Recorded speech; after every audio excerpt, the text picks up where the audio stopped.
Good morning. How is everybody doing? It's good to see you. 2 weeks left in the first semester. You believe it? Here we are still on Zoom. Oh well. So hopefully you all had a nice weekend. Goodness gracious, the weather couldn't be better here in Memphis for those of you who are here. So I hope that y'all are at least having your spirits lifted with the good weather outside. I am. So, and I hope that you had a weekend filled with hypotheticals on based on the rule against perpetuities. I know that that is the best way to spend a fall weekend. There's been a lot of poetry written about it over the years, and I think everybody just really appreciates that. So hopefully you guys got in the spirit. And that you are, and I guess I'm gonna see how old you guys are, right? So I want you all to unmute real quick, and let's see how many of you know the next line here, right? So we did rule against perpetuities. So I want to know, are you down with RAP? Yeah, you know me. Yeah, you know me. Yeah, you know me. So there's a few of you. Hopefully everybody got that one, right? So I've long thought about like putting a whole verse together that culminates with call and response. You down with RAP? But haven't quite done it. So I'll. There's always more to be done here.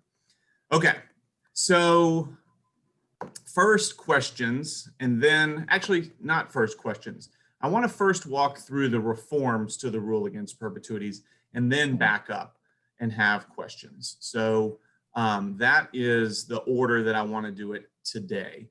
Because I suspect that there are questions, but I really want to reiterate that there is, I think, I do want to cover the reforms today, and you know the rule against perpetuities is something that is sort of a part of our course. But I want to just note before we go too much further into this, and before you guys ask too many questions, I have never on my exam intentionally put more than one rule against perpetuities violations in a conveyance, and they never show up in the essays. Okay.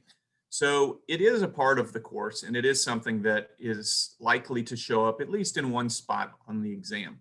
So we're talking about one portion of one conveyance, which makes up, and the conveyances make up 40% of the exam grade.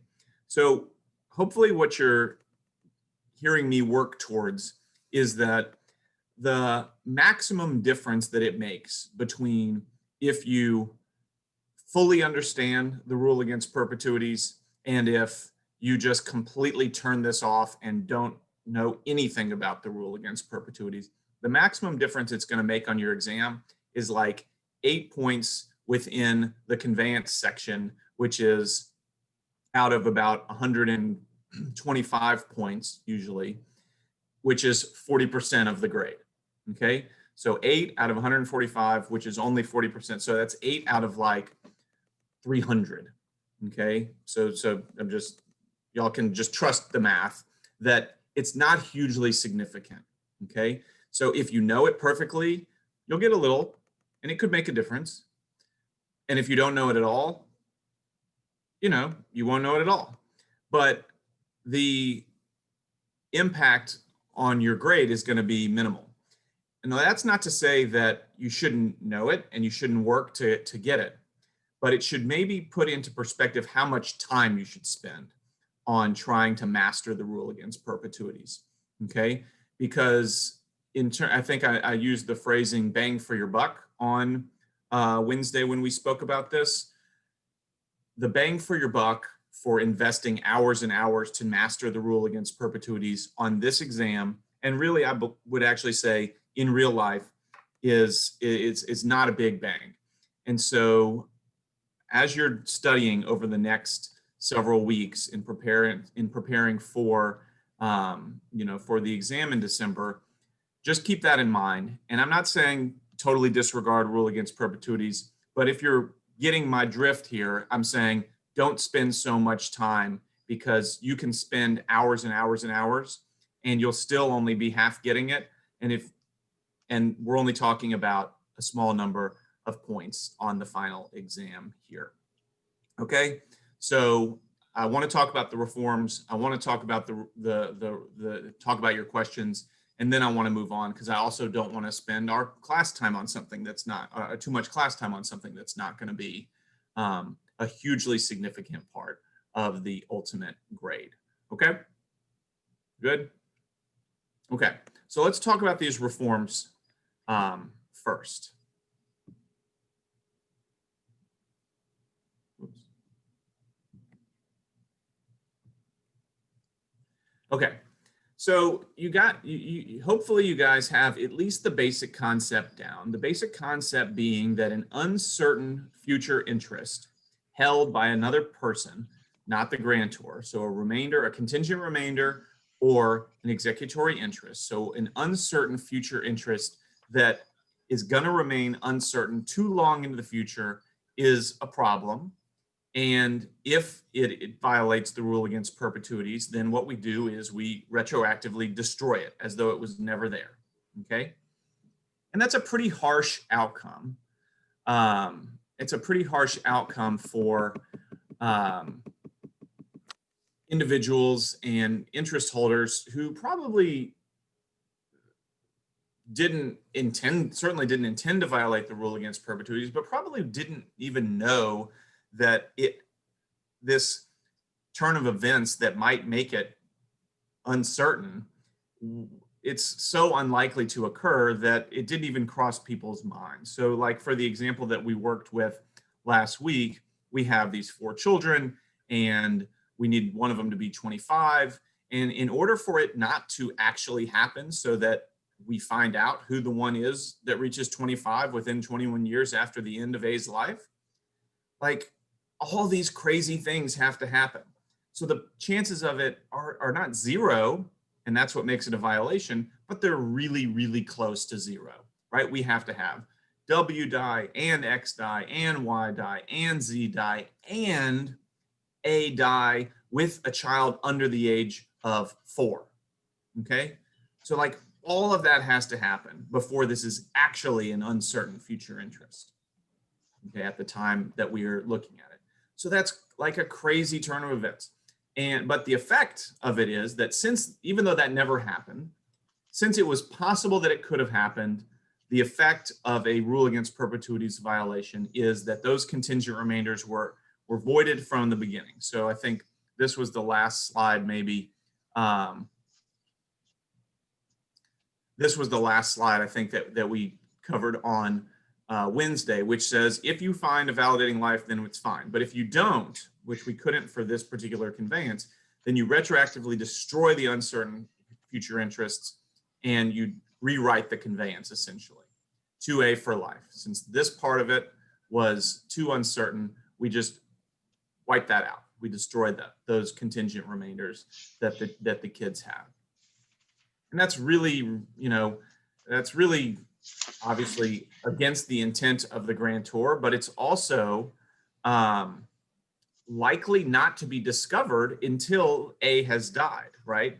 And so at the time that A has died, we're going to actually know what happened, right? Oh, well, W did make it to the age of 25. So we know what happened. That doesn't matter with the traditional rule against perpetuities. With the traditional rule against perpetuities, even though we might be evaluating it at the end of A's life, okay, we might actually be looking at, a world that has actually happened. Let's say that the conveyance to A for life, blah, blah, blah, happens in 1975. And then A dies in 2010.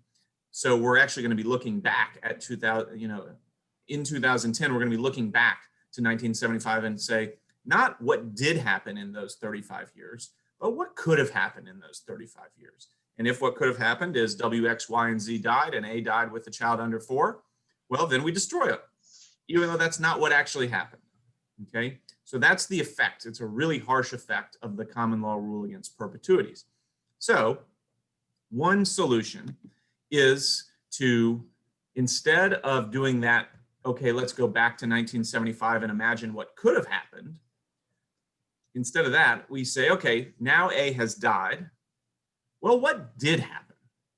Okay, well, what did happen was W was the first child to reach the age of 25. And so then we would say, boom, W takes the remainder here, and now at the end of A's life is going to be the fee simple holder. So one reform is, rather than applying it retroactively, we actually do what's called wait and see. Okay, and so we wait and see till the 21 years past the end of the potential validating lives and see, is it still uncertain, this future interest, or is it not? And if it is still uncertain, then we destroy it. Okay, if it turns out that it's still, we don't know, then we destroy it. But if we look at the actual facts of what did happen between 1975, in this example, between 1975 and 2010, and we say, well, it isn't uncertain. We know who A's first child to reach the age of 25 is. Or we know that A will never have another a child reach the age of 25. So it's not uncertain anymore. We know the answer to this. It's resolved. If that's the case, then the conveyance survives, and it's as though there was no rule against perpetuities. Okay, so wait and see is one type of reform. Sometimes that's just imposed by courts. Other times it has been adopted by statute. There is another type of wait and see that is another form of reform that has been adopted by many states, including Tennessee, in statute. And here, instead of waiting until 21 years after all the potential validating lives have been over, right? So that's an uncertain period of time. We don't know exactly then. Here, what we do is we say, okay, it can stay uncertain for 90 years, right? From the moment of conveyance, 90 years. And we'll wait and see then. So again, once it's the same basic idea, it just changes the time when you're looking. So rather than having to wait 21 years after A's life to determine if it's still uncertain or resolved, here we say, okay, it was 1975, so we're going to check back in 2065 and say, is it still unresolved? And if it is not, if it has been resolved in that period of time, then it's as though the rule against perpetuities doesn't exist. So you can see both of these are changing it from what I've articulated it to be, which is a rule of possibility, what could happen, to a rule of what did happen. Did it remain unresolved and uncertain?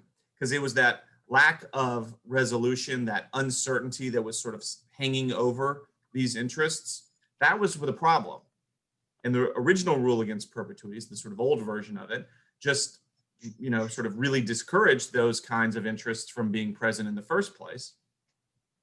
Now, with these reforms, they can exist, but only for a certain, the uncertainty can exist, but only for a certain amount of time. Okay, so that is two reforms. There's one additional reform that exists that's worth mentioning here, and this is a power that courts have to reform uncertain future interests so that they don't violate the rule against perpetuities. Okay, and so this reform is called judicial reformation. And so we saw that our conveyance that we were working toward was a problem because of the number 25, right? A's first child to reach the age of 25 is what caused this problem. And so what judicial reformation allows for is for a court to say, okay, that violates the rule against perpetuities. But if we just tweak it just a little bit, we reform this interest just a little bit while trying to take into account the grantor's intent, preserve that intent. If we tweak it just a little bit, we can not violate the rule and keep the grantor's intent, and so we'll do that. And so sometimes you see things like first child to reach the age of 21. Okay, so they'll adjust the time so that it's 21 instead of 25. If it's A's first child to reach the age of 21, then we're good. Okay, that doesn't violate the rule against perpetuities. Okay, because even if W, X, Y, and Z die, even if that happens, if A has new children, those children will be born at the time of A's death. And so if we wait 21 years after that, we'll know if those children made it to 21 or not. Okay. Another way, and this is the way you often see me do it in the conveyance problems, is by throwing in a during A's life to the contingency. That doesn't always work, but it always works to save it from rule against perpetuities. It doesn't always work to preserve the grantor's intent. But so you can see again, then to A's first child to reach the age of 25 during A's life. What that during A's life does is cabin the amount of time in which this contingency could happen. Okay, it's not, it could happen anytime, whether A's alive or not alive, or how many years after A's death or whatever. Here, this conveyance down here says we only have to look for the contingency during the period of A's life. After that, it's no longer uncertain. Okay, and so what the word that I often use is cabining. It cabins in time when the contingency applies, and so the contingency only applies in during A's life in this example. So those are two ways in which a court might reform or alter, revise this conveyance so that it is not a rule against perpetuities violation. Okay, so these two are kind of wait and see. They say, okay, no longer are we concerned with what might happen. Now we actually look at what did happen. So wait and see. The other one is something that you can do sort of from the beginning. You can say, look, we don't need to wait and see. We're just going to switch it up a little bit, reform it, tweak it just a little bit so that it doesn't end up violating the rule against perpetuities in the first place. Okay. And then the last category, and this is not really a reform as much as a sort of practical reality. The last category I would say is trusts. Okay, so I think I've mentioned a lot that most of the interests that we're talking about here exist within the context of a trust.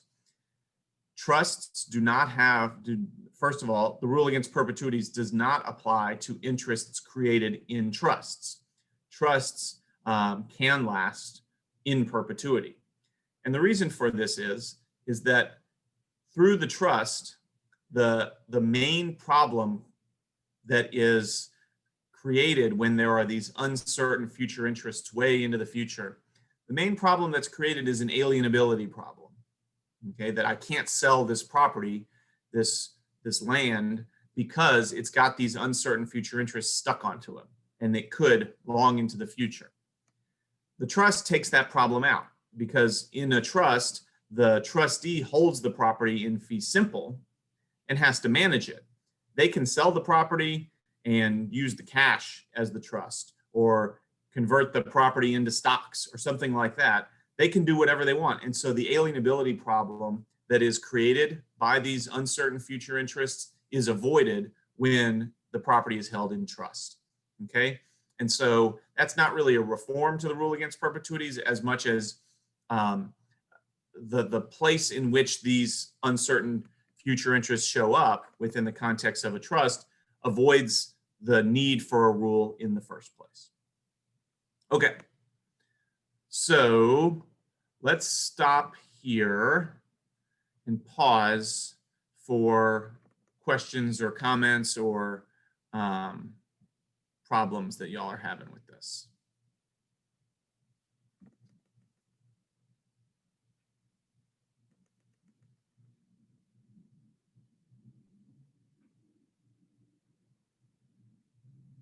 Or not? We good? Yeah, Hunter. I'm definitely not good with this. I don't understand the difference in that scenario that you talked about where they changed the life to 21 years old instead of 25, because isn't it still possible that at any point all of the children die, and then even if there is like an extra child that's born, couldn't they also just die before they turn 21 in like a Mhm. car accident or something? So then why is that okay and like satisfies the rule against perpetuity? Great. Let's work through it. Oh no. Hold on, I'm typing it into my little document. So it was 2A for life, then to A's first child to reach the age of 21, right? Yes. Okay. Let me share again. Okay, so Hunter, are you okay in seeing, I mean, it sounded like the way that you articulate it, you're okay in seeing why 25 is problematic? Sort of. Yeah. Um, Okay. Well, sort of is good. We know that, just to reiterate, and in this, let's make it a little less complicated. Let's just say A has one child, W, who is 15. Okay. So we'll just make it a little easier so we don't have to kill as many people. Okay. okay.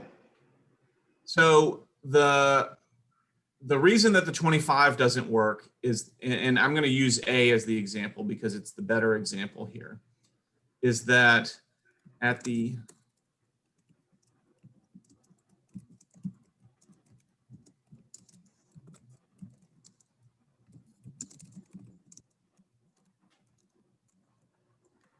okay, that's the question that you're asking, like generally.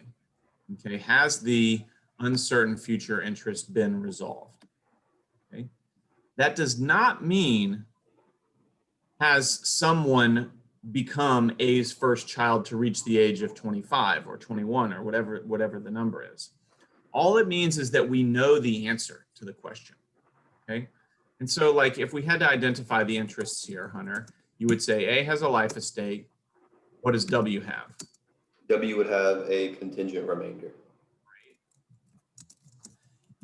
Any unborn children, so long as W is under the age of 21, any unborn children would be born into the world with a contingent remainder. And there's one other interest here. Do you see it? O would have the possibility of reversion. It's just reversion in fee simple. Okay. So, and you're saying it's a possibility because when would it come to be? When would O take this back over? If A dies before W has turned 21. Right. Okay. And so it's actually a little more complicated if before W turns 21 and if no child reaches the age of 21. Okay. So, but the basic point is O could take this or W could take this, and that's the uncertainty. Okay. That's what makes it the uncertain future interest. So the question we're asking is not who is A's first child to reach the age of 21, because the answer to that could be W, it could be any of these unborn children, and it could be nobody, right? Hunter, I think that's the question you're asking, right? What if it's nobody that reaches the age of 21? If W dies and any afterborn children die before they're 21, then we would get to a point 21 years after A's life where none of A's children reach the age of 21, right? Yes. Okay, so I think that's what's driving your question. And I think that what's important to keep in mind is not that someone has to do it, that someone has to be the first child to reach the age of 21. The question that we're asking is the uncertainty resolved?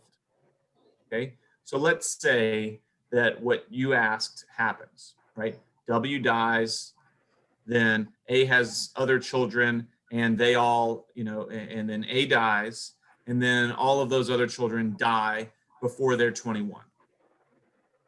Okay? So 21 years after A dies, what will we know? We will know that O has fee simple. We'll know that O has fee simple. Why? through reversion because there was no one else that it could go to? Because we know that this just didn't happen. Okay. So it's not that it has to occur, it's that it has to be resolved. Okay. So sometimes it's hard to say, right? So when you articulate the question, 21 years after A's life, will we know who the first child of A to reach the age of 21 is? Or will we know that no one is, right? Will we have certainty is the way that you think about the question, not will it be a yes or no? Is that making sense? So Yeah. Sorry, go ahead. But what's confusing me is, so we know that like the uncertain future interest would be resolved because O would get the reversion. mhm. Is that right? We know, yes, in that scenario, we know it would be resolved because we know no one would be A's first child to reach the age of 21, and therefore O would get the reversion. Okay, There and is then no sorry. circumstance with this conveyance. There is no circumstance where we won't have resolution 21 years after A's life or after A's death, depending on how you want to phrase it. Is that making sense? Yeah, I'm still just confused on the 25-year one because wouldn't there still be the grantor with the possibility of reversion or reversion in fee simple? Yep. Okay, so let's say 25. No, we won't know. So why won't we know? So we won't know because it is possible that A will die with a child under the age of 4. Therefore, 21 years after A's death, that child will not yet be 25, but still might get to 25, and therefore be A's first child to reach the age of 25. Okay, so if it says 25 up here, it's possible that it will still be unresolved because A could die with a child under the age of 4, and that child, whoever that is, 21 years later, will still be in the running to be A's first child to reach the age of 25. They still be alive, they could be, and they could still then therefore be getting towards A's first child to reach the age of 25, but they're not there yet. Okay? Is that so? It will still be unresolved. So the grantor will still have to wait. They'll have to wait and say, this child, Z, is now 21 years after A's death. They're now 23. Well, they still might be the first child to be 25. So it's still unresolved. We can't say, should this go to Z or back to the grantor, because Z still could get there 2 years from now, and the grantor has to wait. Okay, so that is, even though it's just 2 extra years, that is enough to invalidate the future interest, as opposed to that example where we are asking, that's still that, 21 years after A's life. If A dies with a child under the age of 4, we will know whether that child reaches the age of 21 years later. Does that make sense? I don't know. Right? So instead of saying A will die with a child under the age of 4, therefore 21 years after A's death, that child, they will be, they either will or won't, right? We will know. The point is not that they will or that they won't. The point is that we will know whether they were A's first child to reach the age of 21. That's why this word is the key word. Resolved. Will it be resolved at that point? Not, is Z going to make it? Or is Z not going to make it and the grantor is going to get the reversion or whatever? It doesn't really matter. The point is, we will know definitively which direction it's going at that point. It is resolved. It will be resolved at this point, 21 years after A's life. Okay.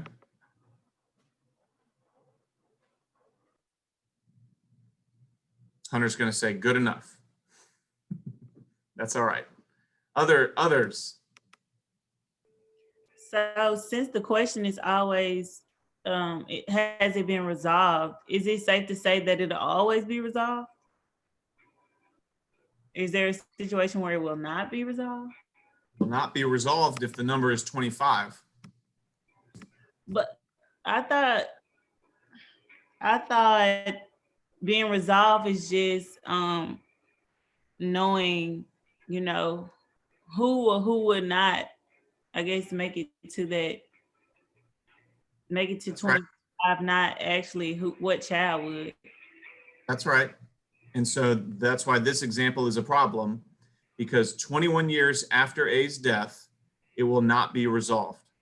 It will remain unresolved because this child Z, right?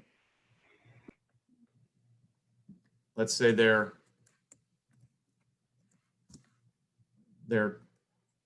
let's say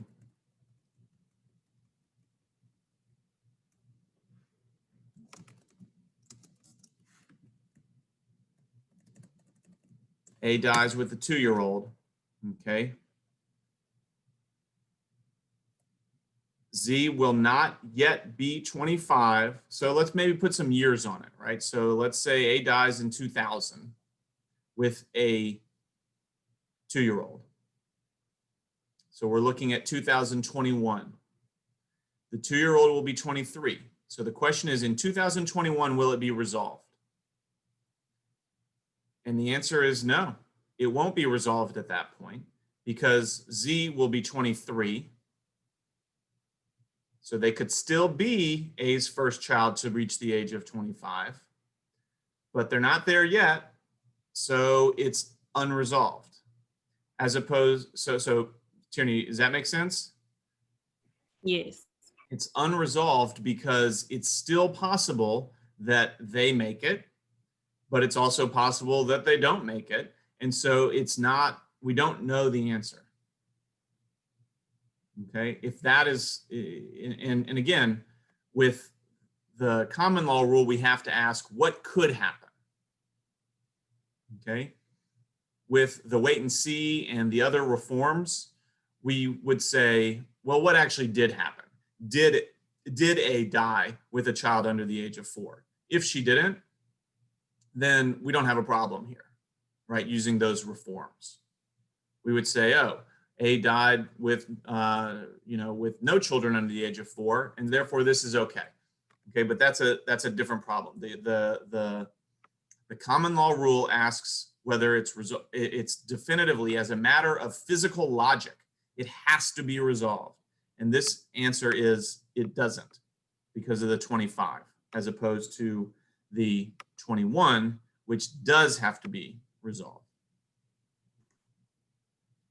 Professor, also, and then the 21 is the perpetuity period that it talks about. So, right? Mm-hmm. And that's why that's the upper cap of how old a child has to be. What do you mean the upper cap of how old a child has to be? Well, in the conveyance, why 25 wouldn't work, because that's above the amount of time of the perpetuity period. That's part of it. That's part of the problem. The problem is twofold. One, it's what you just said, that the 21 years after A's life is what you're calling the perpetuity period, and 25 sort of calls that into question. But the other part is that we don't have an identifiable person, right? We don't know who we're looking at.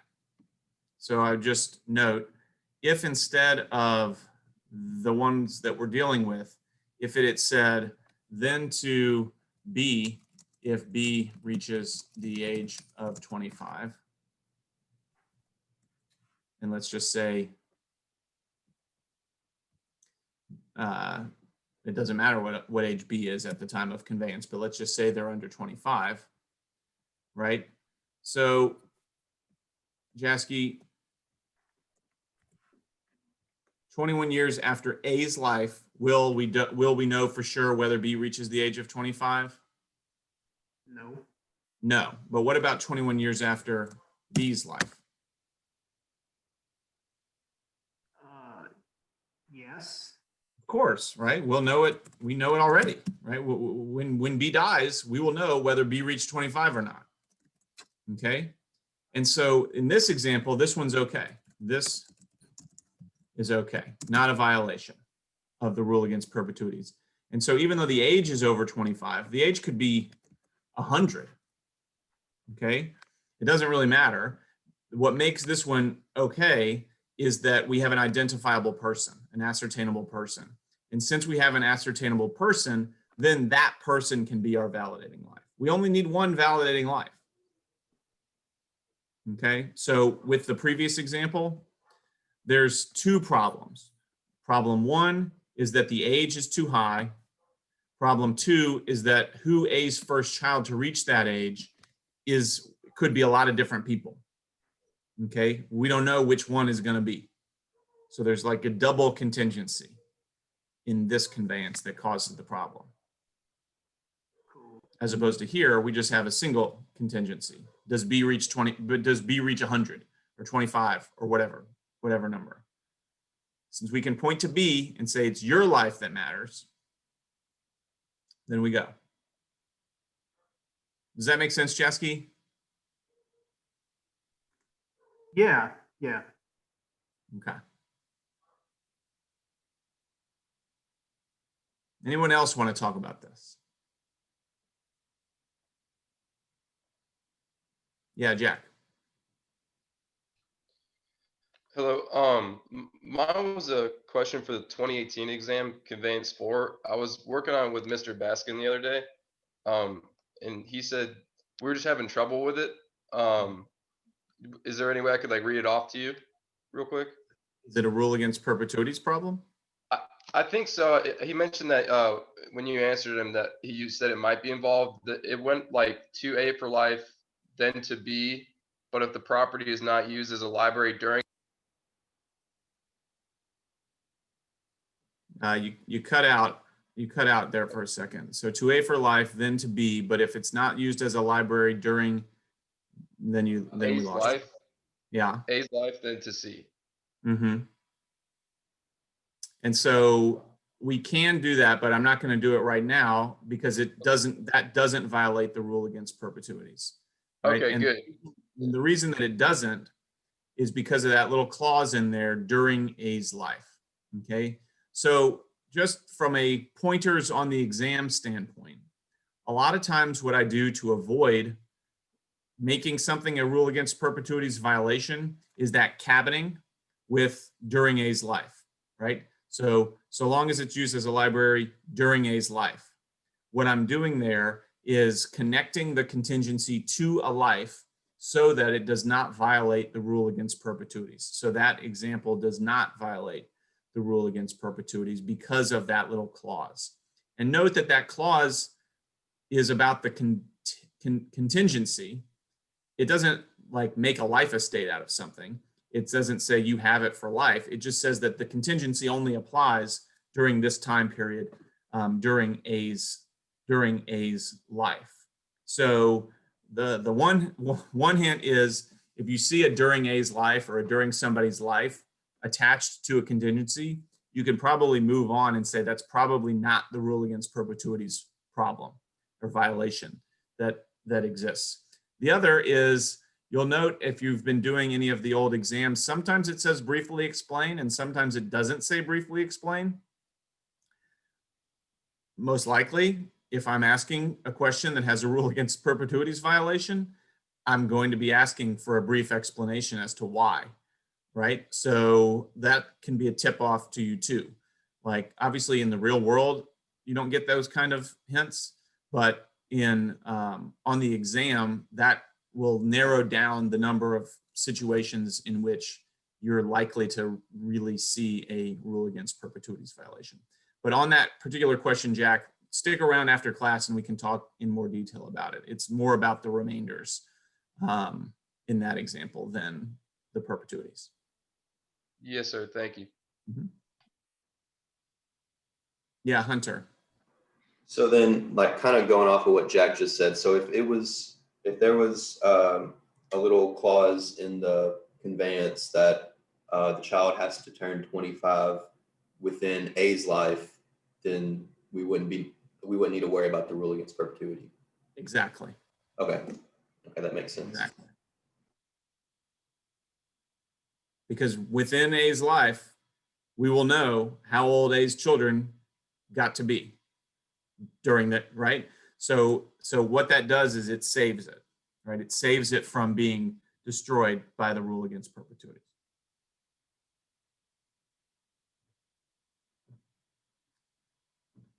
If you're lost, it's okay. Remember what I said at the beginning of class, we're talking about very, very small impact on your exam. Okay, one question. I will confess, sometimes I accidentally violate the rule against perpetuities with other questions, but you won't be held accountable for that. Usually it's one question that violates the rule against perpetuities, and I give partial credit even if you miss it, right? So like, let's say you put that the answer to the question we've just been dealing with, you put that A has a life estate and W has a contingent remainder and O has a reversion, etc., which is wrong because it violates the rule against perpetuities and therefore that contingent remainder is destroyed. Okay, so you're wrong, but I get, and so if you don't say it violates the rule against perpetuities, you're missing out on 5 points, let's say. But if you've correctly identified what it would have been if there hadn't been a rule against perpetuities violation, you're getting partial credit. So, you know, we're talking about the difference, like I said, between like a 12-point answer and a 6 or 7-point answer. Okay, so plan accordingly in how you spend your time working or not working through the rule against perpetuities. Okay, so I'm ready to move on with my life. How about you guys? The next topic is actually, I think, much easier than what we've been doing. You know, the last few things, right? These contingent remainders and these vested remainders subject to divestment and the rule against perpetuities and uncertain future interests and all of that. We've gotten really, really, really down into details that are tough. Okay, that are hard to see, that make no intuitive sense, that you're just kind of really learning a totally different language and concept. What we're moving to now, I think, is a lot more intuitive and hopefully helpful. And this is going to take us through to the end of the semester. I'd also just want to quickly note, so if you're working on the old exams, the conveyances you're pretty safe with, but there are every year I cover, you know, some things that I didn't cover the year before, and I miss out on things that I did cover the year before. So the coverage for each time I teach Property 1 is not always identical.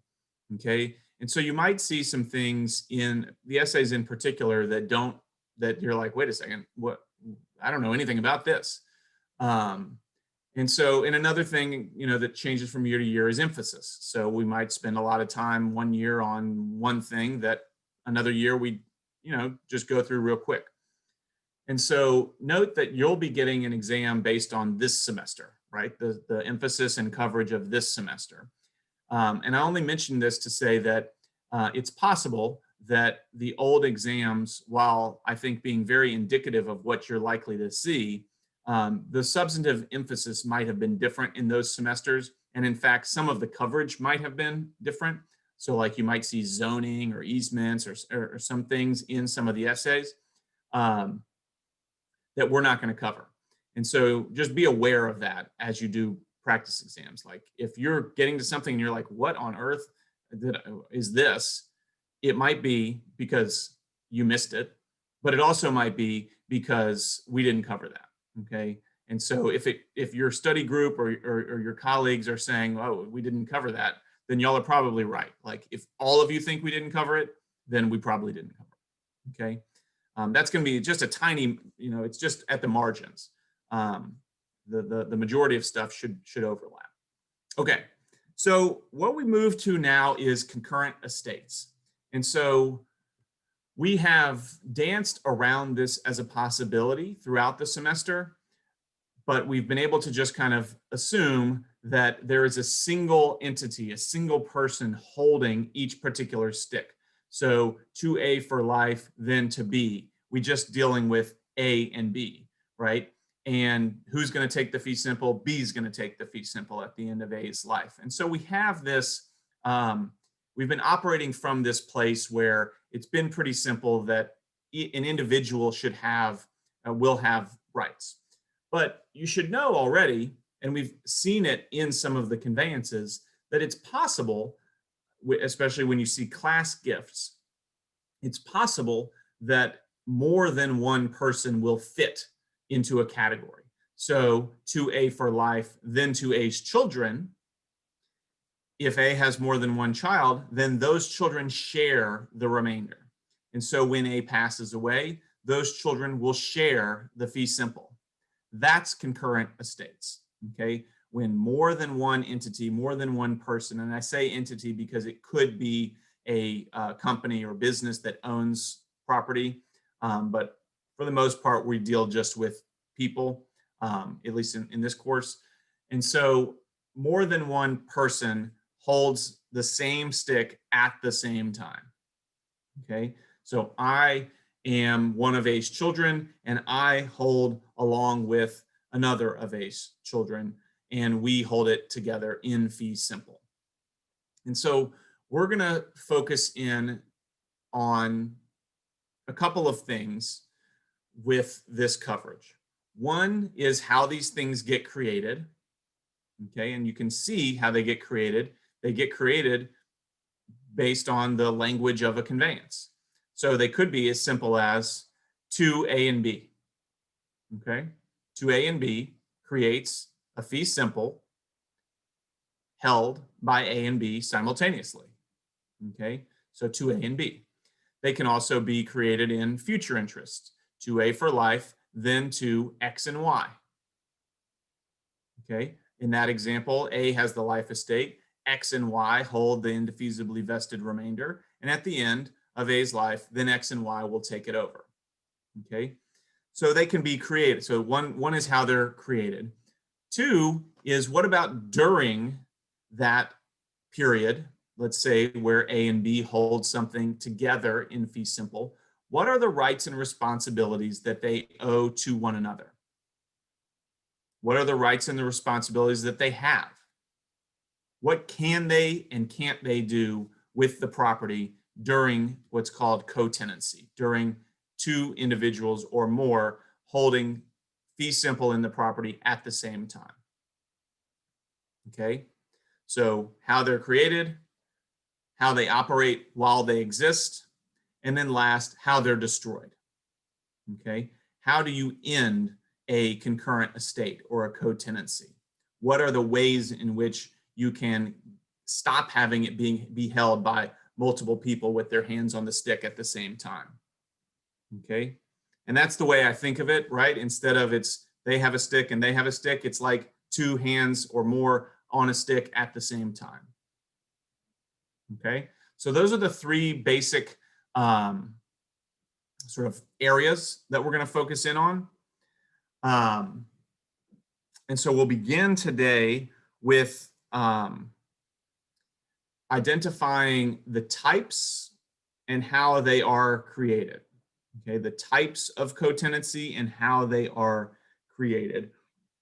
And then understand on some level how they differ from one another. Okay, and so there's three types of concurrent estates. One is a tenancy in common. Another is a joint tenancy.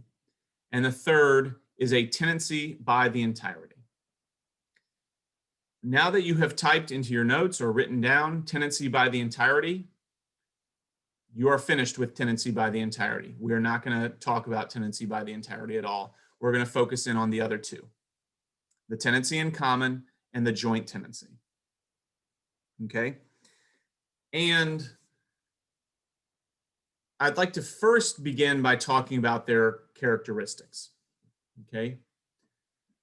A tenancy in common is kind of like, it's kind of straightforward, okay, in that it is a tenancy that happens to only be a partial ownership of title, but can be treated in every other way like a regular old fee simple stick, okay, or a regular old whatever interest stick. But we're going to deal primarily with fee simples here, just to make it easy. Okay, so a tenancy in common is only a proportional ownership, but otherwise operates exactly like a regular old fee simple. Okay, and so let's say we have this conveyance 2A and B. Okay, so 2A and B is a straight fee simple, right? If you go to your chart and you see 2A, right? How do you create a fee simple? It's just convey something 2A. No different if it says 2A and B, except that A and B both hold the fee simple at the same time. So if this is the case, what A and B each have, unless it's specified otherwise, is a 50% stake in the ownership of the property and what's called the right to full enjoyment. Okay?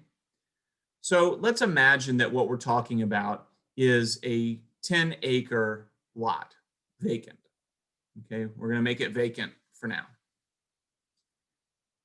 It is not the case that when I give a 10-acre lot to A and B, that A controls 5 acres and B controls 5 acres. There's nowhere on the physical land that I can point to and say, okay, this part is A's and this part is B's. Okay. In fact, A has the right to full enjoyment of the full 10 acres. They can go anywhere they want on the 10 acres without being a trespasser.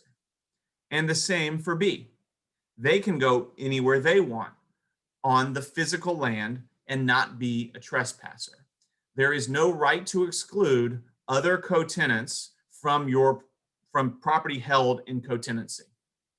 Okay, so if B wants to come on this part and A wants to come on that part, great. Everybody has the right to full enjoyment of the property, full use of the property. Okay, what A has is a 50% ownership share. So in the sort of sticks world, they have 50% ownership, but in the physical world, they can go wherever they want.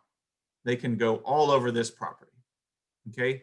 And that's a really crucial thing to keep in mind because it sounds like, you know, oh, they own it 50-50. And when you say they own it 50-50, a lot of people want to say, okay, well, that means that A has these 5 acres and B has those 5 acres. No, that's not it, okay? A can go everywhere they want, B can go everywhere they want. The only thing is that in the background, A has a 50% stake and B has a separate 50% stake, okay? A can sell A's 50% stake. Let's say they sell it to X. A sells their 50% stake to X. Now X and B are tenants in common, okay? And X holds exactly what A held, a 50% ownership stake and the right to full enjoyment. And B still holds the same things, okay? B cannot stop A from selling the property to X. A can do whatever they want with the property. If A dies, A can pass the 50% ownership stake plus the right to full enjoyment to whomever they will it to. So if instead of conveying it to X, A dies and leaves it to X in a will, same result. X comes in as a new tenant in common with B. X has 50% ownership. X has the right to full enjoyment. Neither X can exclude B nor B exclude X. Okay. If A dies and leaves it to multiple people, okay. Let's say A's will says, I leave everything to my children, and A has 3 children, X, Y, and Z. X, Y, and Z come in, and X, Y, and Z now share that 50% stake that A had to leave to them, and they come in and are now all co-tenants together with B. So B still has what B had, 50% stake, right to full enjoyment, but now X, Y, and Z have approximately 17% stake each, splitting that 50% 3 ways, and right to full enjoyment. So now we have 4 people with the right to full enjoyment. B can't exclude X, Y, and Z from anywhere. X can't exclude Y can't exclude Z. None of them can exclude B. You get it. Okay. If X wants to sell their property to me, then X can do that, and I will jump in and I will have a 17% stake and the right to full enjoyment, and no one can exclude me from the property. And I hope you all are seeing what this means. Okay. Now, what if I want to burn all the trees down on the property? Then what do you think we're going to walk into? Issues. Issues, right? But we've already run into these issues. Waste. Waste, right? This is a waste problem. I think when we covered waste before, I said whenever we have a situation where multiple people have interests in the same property, waste is how we solve that. Okay. Here we have multiple people with a simultaneous interest in the same property, right? The way we talked about waste before was with a present and a future interest. Here we have multiple present interests. Simultaneous interest in property also can be solved through waste. Just as a side note, it can also be solved through contract.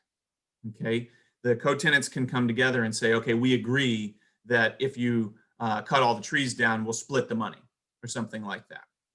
Okay, so there's always possibilities for resolving disputes among concurrent estate holders through contract.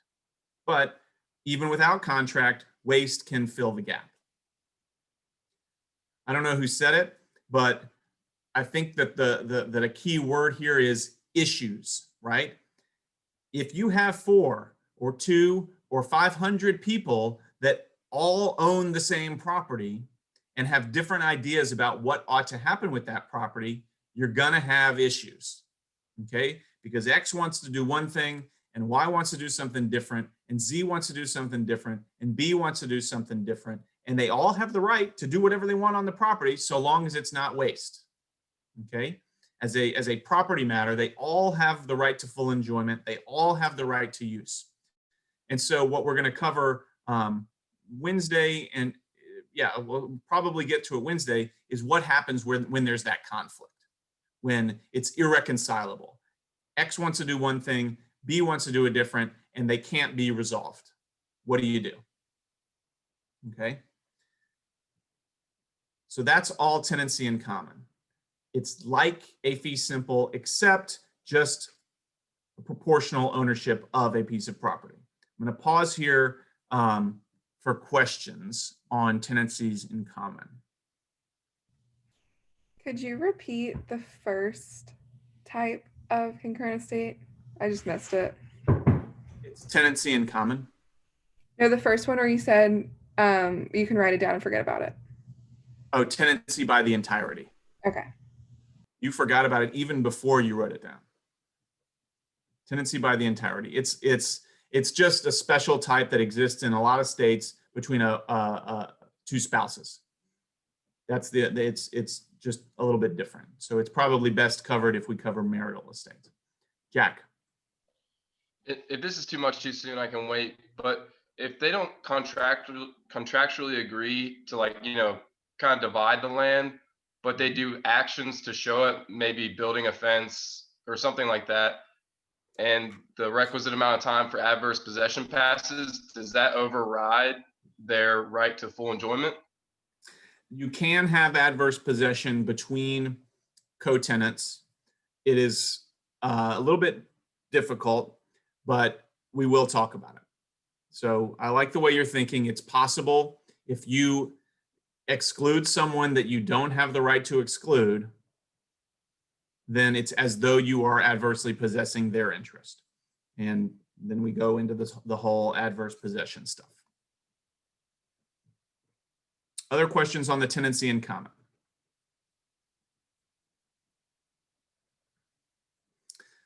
Okay, a couple things with the joint tenancy. So first of all, I want you to have straight that our presumption, our preference is for tenancy in common. Okay, so unless it says so explicitly, a concurrent estate, when a concurrent estate is created, unless it says otherwise, the presumption is that it's creating tenancies in common. There are easier and more straightforward tenancies in common. Joint tenancies have to therefore be created explicitly. Historically, that meant, and your book talks about this, that it needed to be created with these 4 unities, okay? That the unities had to be, that the joint tenancy had to be created sort of at the same time and through the same instrument and with the same size interests, okay? And that they had equal rights, these 4 unities for joint tenancy. That's still more or less true. The thing to keep in mind for us is that if you want to create a joint tenancy, you need to be explicit about what you're doing. And that means you need to use a phrase like in joint tenancy, 2A and B in joint tenancy, or 2A and B as joint tenants, or 2 my children as joint tenants. Some states actually require even more explicit language than that. 2A and B as joint tenants with the right of survivorship.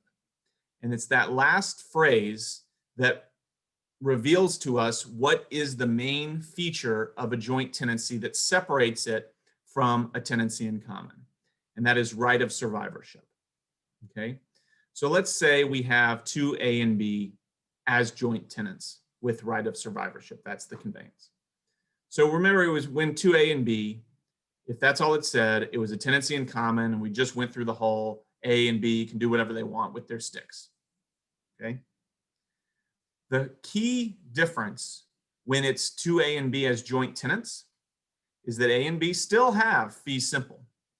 A and B still have 50% shares of ownership and the right to full enjoyment. So during co-tenancy, there's very little distinction between a tenancy in common and a joint tenancy. They're very, very similar. Okay. In fact, there's only one slight difference, and I'll touch on that in a second. So during a co-tenancy, there's really no difference between a tenancy in common and a joint tenancy. The difference is when one of the joint tenants dies, there is what's called a right of survivorship. Okay. So remember, with the tenancy in common, 2A and B, they have tenancy in common. If A dies, A can leave A's share, the stick that A had, 50% share plus full enjoyment, to whomever, right? To X, to A's children, to whomever. That really doesn't matter. Okay. A will continue to control that stick in their will, in their death. Okay. That's in a tenancy in common. In a joint tenancy, when there is a death, the share that that deceased co-tenant had is split among the surviving co-tenants. It's distributed out among the surviving co-tenants. That's what the right of survivorship means. So in a two-person joint tenancy, it's pretty simple. If it's 2A and B as joint tenants and A passes away, A, the decedent co-tenant, the deceased co-tenant, A's share doesn't pass to A's will, but rather passes back to the surviving co-tenant B. B will therefore hold 100% fee simple. That's what the right of survivorship does. Okay?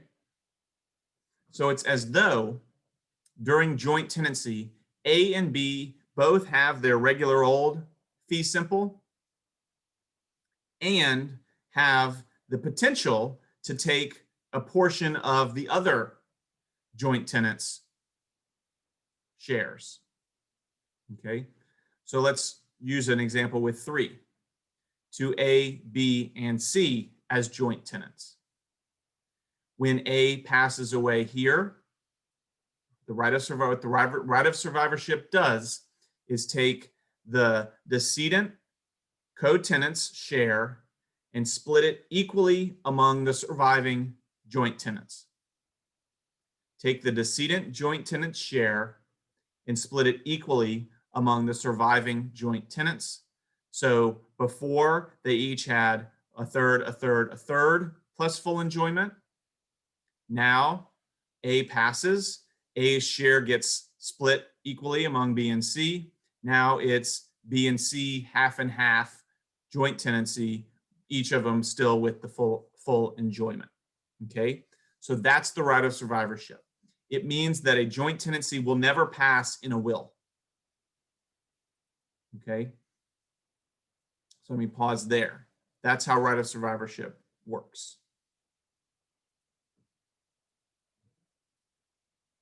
Yeah, Davis. To never pass, like you cannot convey it in a will, like at all. A joint tenancy a joint tenancy that I hold cannot pass in my will. I can create a new joint tenancy in my will, like for stuff that I held in fee simple, but I cannot pass something that I hold in joint tenancy through my will. Okay. And I'm assuming essentially, whenever the other tenants that you share it with die, does then just turn to a fee simple, and you're the fee simple holder in that case? You're the last survivor. Okay. You're the last survivor. Some people actually, and I don't want to make this more complicated, but maybe conceptually it'll work since you guys are very much in system of estates mode in your brains. Sometimes people say that a joint tenancy doesn't actually create fee simples at all. It creates a series of life estates where everybody else holds the remainders to the other people's portions of it. And so that the last survivor of them will eventually take it all in fee simple. That's not actually correct, but it conceptually is the way it works. Yeah.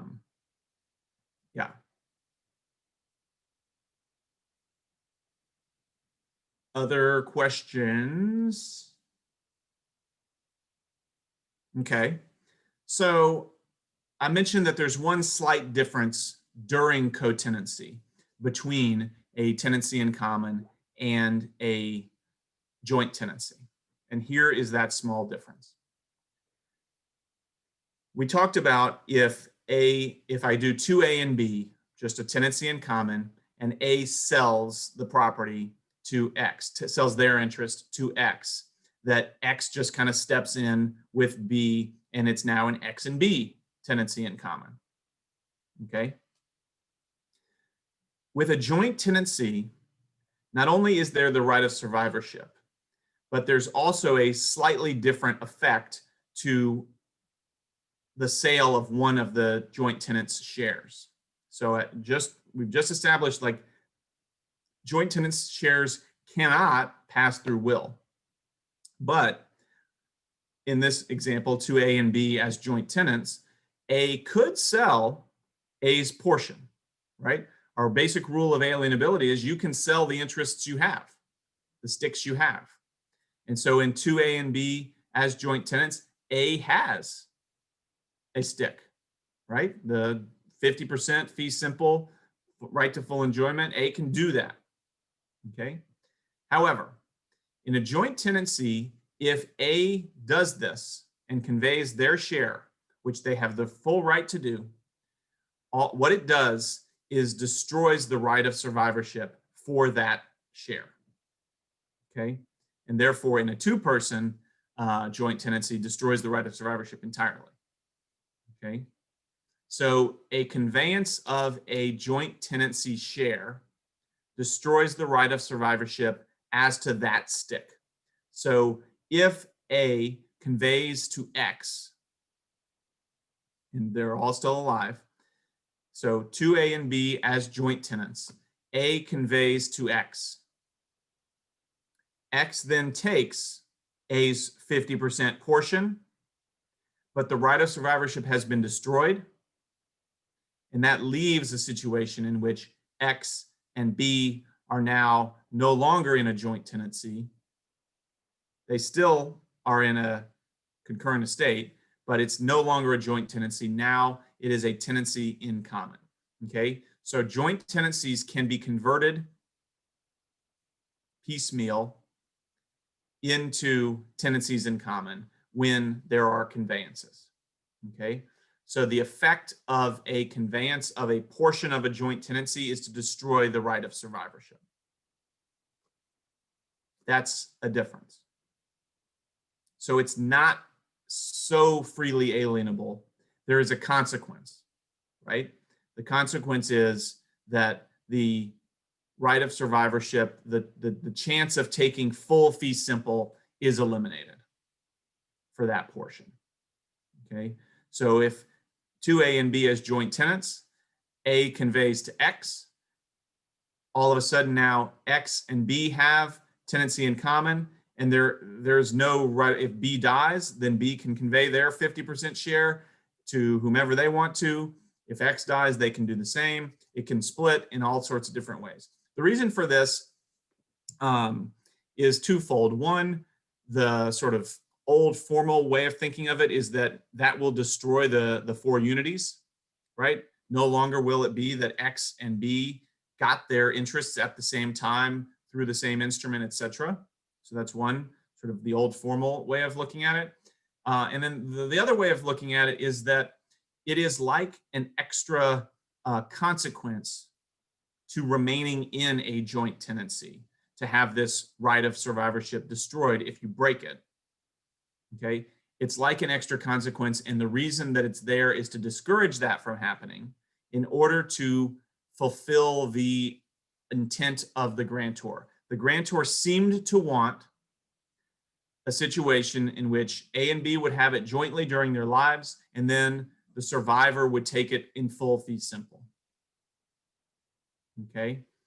And so if A, in this example, destroys that, right, they destroy their own chance of taking it all in fee simple and B's chance of taking it all in fee simple. And so therefore, they should sort of have to realize that that's what they're doing when they split it. They can't just make it so that now X has the possibility of getting it in fee simple. Okay, so this rule kind of gives life to the intent of the grantor.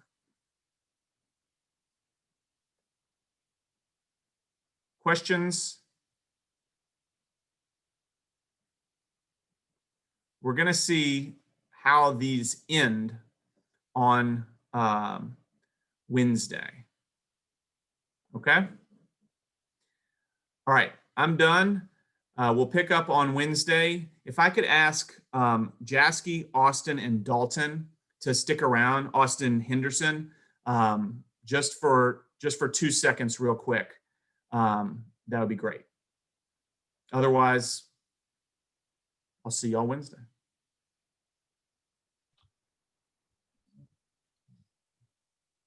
Okay. Professor, Professor, I had a question real quick. Yeah. It's about tenants in common, but I thought of it during joint tenancy, so I didn't want to interrupt you. Hold on. Let me talk real quick to Jasky and Austin, and I don't see Dalton here, but you guys were on the initial sheet assigned this Riddle versus Harmon for your coverage. We're not going to do that case. So so we have a couple of spots. So one of you, if you're up for it, I could put for Delfino on Wednesday. And the other one, I have an open spot for a different material, and I'll send you an email with this. So with the revised assignment. So between Jasky and Austin, do either of you want to do Delfino for Wednesday? Sure. Okay. All right. I'm gonna put Austin for that, and Jasky, I'm gonna move you to Schwartzball versus Sampson, which is the last assignment. Okay, and then I'll reach out to Dalton as well. Okay. So it's Hopefully y'all didn't spend a lot of time preparing Riddle versus Harmon. so Schwartzball is the last case on the list we have already. Yeah. Okay. Yeah, and I'll send you an email confirming. I'll send both of you guys an email confirming. All right. And if you want to talk about Riddle, I'd be happy to, but you'd just be getting bonus coverage. Gotcha. All right, thank y'all. Go for it, Yale. So A and B are tenants in common, and A dies with no heirs or will. Does A's stake escheat? Yep. And then, so the state has 50% stake? Yep. I'm assuming they would then just auction that off. Mhm. And then whoever wins said auction picks up the 50% stake with the full enjoyment. You got it. Perfect. I wasn't sure if it went to B or if what I just said happened. Nope. You just follow the stick the way just like it is any other stick, Okay. just like you just said. Thank you. Hey, Professor. Yes, sir. Sorry about last Wednesday. My computer imploded on me. I guess it just can't handle the law school load. I got it working again, so that's all good. Yeah. But so for that conveyance, I saw it as a life estate with contingent remainder and fee simple for both B and C, and then possible reversion and fee simple for O. Yeah. Is Yeah. that tracking so far? It's wrong, Okay. but I understand Cool. what you're saying. Oh. Yes. So So do you want me to tell you why it's wrong? yeah, that'd be awesome. Okay. Let me see if I've got this one.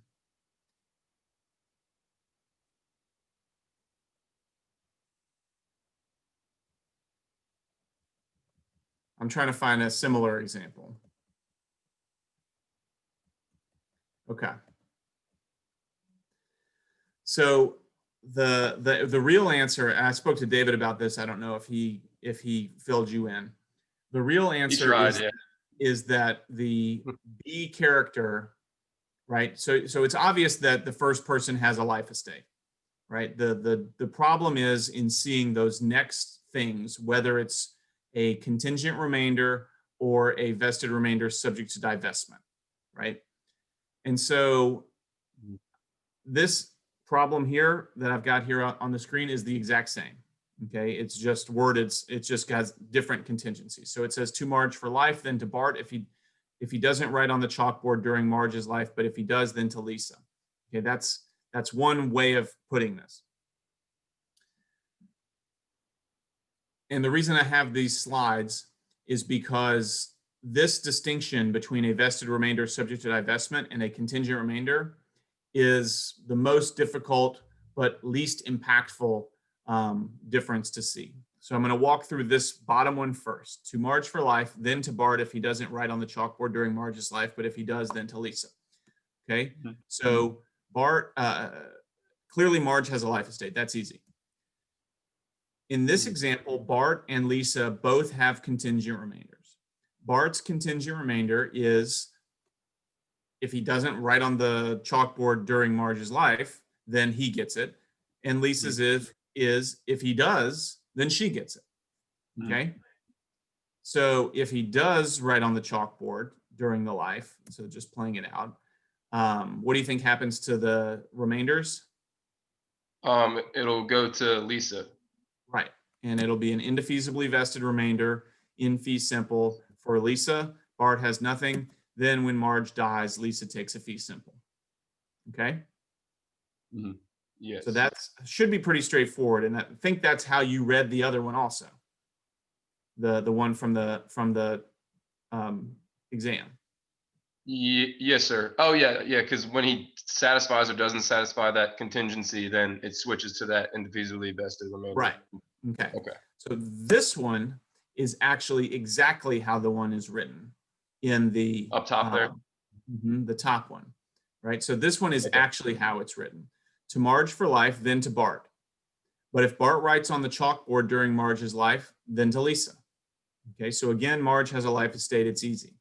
So the question is it the same? Okay, this one down here was contingent remainders, but I'm going to tell you that this one is slightly different. Okay, in this example, Bart doesn't have a contingent remainder. He has a vested remainder, but if he writes on the chalkboard, he's going to lose it. So his vested remainder is subject to divestment. Okay, and then we can come back to Lisa in a second, but I'm just going to assert to you that what she has is an executory interest. Okay, and so hopefully you're seeing the pairing, right? When you see a contingent remainder, you'll see another contingent remainder. But when you see a vested remainder subject to divestment, you're not going to see a contingent remainder. You're going to see an executory interest. Okay. So real quick, let's play it out. Bart writes on chalkboard. Then what happens? That goes to, well, during Marge's life, because that timeline there, so it goes to Lisa, and then it would switch to indefeasibly vested remainder in fee simple. Terrific. Okay. Same exact effect. Okay. Yeah. Same exact effect when Bart writes on the chalkboard during Marge's life, and then Marge dies, and same outcome. Lisa takes it in fee simple. Okay. So Yes, sir. So you're wondering why on earth are these different, right? Yeah. The way you answered the question on the exam was to say that it was a contingent remainder, and I'm telling you it's not. Okay. And so it's more like this one. And so I'm going to read it slowly. To Marge for life. That's a life estate for Marge. Then to Bart. That's a vested remainder to Bart. But if Bart writes on the chalkboard during Marge's life, that's subject to divestment. Then to Lisa. That's an executory interest. If the divestment occurs, it's Lisa who's going to jump in and cancel out Bart's interest. Okay, so this comma right here, and I know it doesn't look like much, but that comma right there is what makes it a vested remainder. And then the extra language makes it subject to divestment. That means Bart has it. He's ready. If nothing changes, it's his. But if something does happen, he might lose it. Okay. Now I'm going to read this bottom one a little slowly. Okay. To Marge for life. Life estate for Marge. Then to Bart if he doesn't write on the chalkboard during Marge's life. So you see how the language in that example is connected to Bart's conveyance, Bart's interest. Until all of that happens, then it's not yet Bart's. Okay. In the top example, it's Bart's, but he might lose it. In the bottom example, we don't know yet. There's a condition that has to be satisfied before Bart is even eligible to take this thing. That condition here is he goes through the remainder of Marge's life without writing on the chalkboard. Okay. And then if he does, then to Lisa. So hers is contingent because his is contingent. If that makes sense. Yeah, that does. That the comma part does too, because it's that's where you get the subject to part. Right. So contingencies are kind of stuck with like the person that's given to next. Correct. Okay. Yep. And one last question for this, the chart with the future interest, the first three will be executories we're looking at, and that contingent one will be the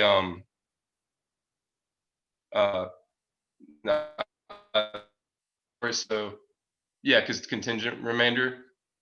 That was a poorly worded question, but Yeah, you're Yes, not going to okay. see, you're not going to see, you're only going to see contingent remainders with other contingent remainders.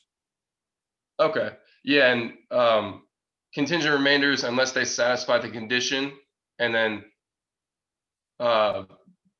they become executory, and the other ones are still the contingent. Or I have that flip flop. They become indefeasible. They become vested, right? So for like for whichever one of my 3 children get to 21, each one of them have a contingent remainder at that point. And then we'll say someone does become 21, that kind of breaks the mold. And he's not executory. Oh, you're right. Yeah, it does become Vests. the vest, and then because he satisfied it, and then those other ones go to executory at that point. Okay. Yep. Cool. Okay. Right, yeah, I I feel a gotta lot run. better. I will, All right. but keep the questions coming. All right. Thank you, Professor.